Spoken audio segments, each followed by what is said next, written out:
बच्चों, कैसे हो आप सभी? आशा करती हूँ आप सभी स्वस्थ होंगे। चलिए आज की वर्कशीट शुरू करते हैं बेटा। आज दिनांक है 27 नवंबर 2021 और डीआई द्वारा दी गई वर्कशीट नंबर 84 हम करेंगे, जो कक्षा नर्सरी के लिए है। यहाँ साथ में आप अपना सेक्शन लिखिए, ए, बी या सी, जो भी आपका सेक्शन है। यहाँ आपको अपना नाम और यहाँ पर अपने शिक्षक या शिक्षिका का नाम घर में किसी बड़े से लिखवाना है, या अगर आप खुद लिख सकते हैं तो बहुत अच्छा, खुद लिखिए। भाग 1। बच्चों, कहानी सुनना सभी को अच्छा लगता है। आपको भी अच्छा लगता है ना? मुझे भी कहानी सुनना बहुत अच्छा लगता है। तो आइए आज हम आपको एक कहानी सुनाएं। कहानी का नाम है टोपी वाला और बंदर। क्या है कहानी का नाम? टोपी वाला और बंदर।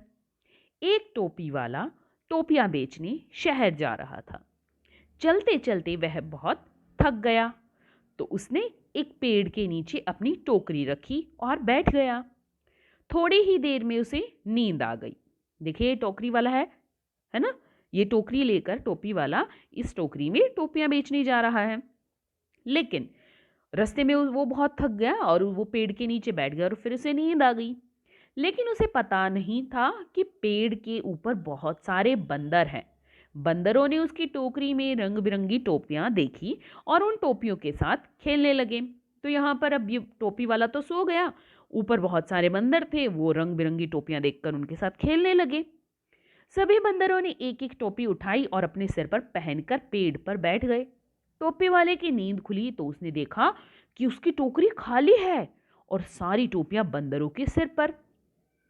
अब यहाँ पर टोपी वाला उठा और उसने देखा, अरे उसकी सारी टोपी जो है टोकरी से निकालकर बंदरों ने पहन ली है।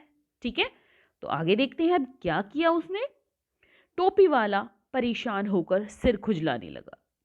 बंदर भी उसकी नकल कर सिर खुजलाने लगे। तभी टोपी वाले को एक तरकीब सूझी।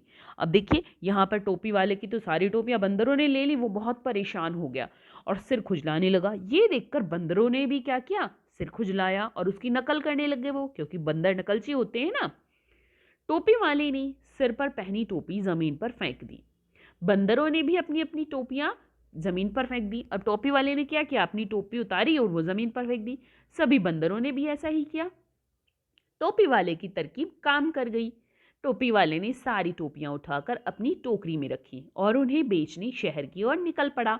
फिर क्या हुआ, जब सभी बंदरों ने टोपियां फेंक दी तो टोपी वाले ने सारी टोपियां इकट्ठी की और उन्हें बेचने के लिए शहर निकल पड़ा।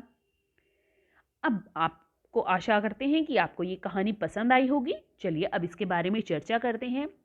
टोपी वाला कहाँ जा रहा था? देखिए, टोपी वाला कहाँ जा रहा था?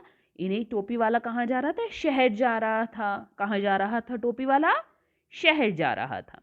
पेड़ के ऊपर कौन था? पेड़ के ऊपर कौन था? देखिए यहाँ पर पेड़ के ऊपर क्या थे, बहुत से बंदर बैठे हुए थे। क्या थे पेड़ के ऊपर? बहुत बंदर बैठे हुए थे। टोपी वाले की टोपियां किसने उठा ली थी? टोपी वाले की टोपियां किसने उठा ली थी? बंदरों ने। टोपी वाले को अपनी टोपियां कैसे वापस मिली? टोपी वाले को अपनी टोपियां कैसे मिली? उसने एक तरकीब लगाई, है ना, और उसने अपनी टोपी जमीन पर फेंक दी। बंदरों ने भी उसकी नकल की और उन्होंने भी अपनी टोपियां जमीन पर फेंक दी। इस प्रकार क्या हुआ, उसे अपनी टोपी वापस मिली। अगर आप टोपी वाले की जगह होते तो आप क्या करते? अगर आप टोपी वाले की जगह होते तो आप क्या करते? बताइए बताइए बताइए। बिल्कुल सही, आप भी ऐसा ही करते, अपनी टोपी उतार कर फेंक देते और बंदर भी आपको देखकर टोपी फेंक देता, है ना, क्योंकि बंदर नकलची होते हैं। जैसे हम करते हैं वैसे ही बंदर करता है। नोट है, माता पिता कार्य करने में बच्चे की सहायता करें। अभिभावकों के लिए सुझाव है, कहानी को अपने शब्दों में सुनाने के लिए बच्चे को प्रेरित किया जा सकता है, जिससे बच्चा कुछ नए शब्द आपको और जोड़कर कहानी सुनाएगा। आज का कोविड का मैसेज है कि जब भी हम घर से बाहर जाएं, हमें सोशल डिस्टेंस मेंटेन रखना चाहिए, तभी हम कोरोना को हरा सकते हैं। आज की वर्कशीट यहीं पर खत्म होती है बेटा। फिर मिलते हैं एक नई वर्कशीट के साथ। तब तक के लिए अपना ध्यान रखना। धन्यवाद।